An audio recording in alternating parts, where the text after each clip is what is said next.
जी ګرانو کتونکو څنګه چې تاسو همیشه ګورئ زه همیشه خپل ویډیوز خپل فینس دپاره جوړوم خو نن به زه ویډیو جوړوم د دې ماشوم دپاره دا زما خوری دی عدن او د پولیو ویکسینیشن به نن مونږ کوو نو د پولیو ټیم راغلی دی د دې ویکسینیشن دپاره او راځئ مونږ سره اوسئ. السلام علیکم. السلام علیکم چې کینئ پلیز. جی ما ستاسو ماشوم دپاره کترې راوړي پولیو کترې. جی جی جی بالکل صحیح. نن سبا د دې ماشوم خوراک لږ ګډوډ دی نو پولیو ویکسینیشن نه څه نقصان خو به نه کېږي ماشوم ته؟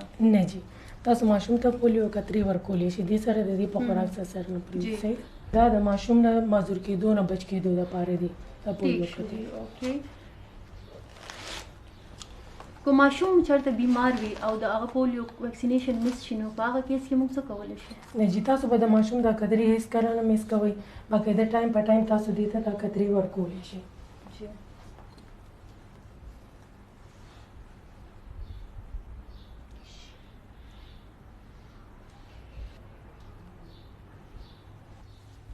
موږ خپل ماشومانو ته د پولیو ویکسینیشن وکړو. تاسو هم خپل ماشومانو ته د پولیو ویکسینیشن وکړئ. د پولیو ورکر سره تعاون وکړئ. دا ستاسو او ستاسو د ماشومانو د ښه صحت او د بهتر مستقبل لپاره ضروری ده.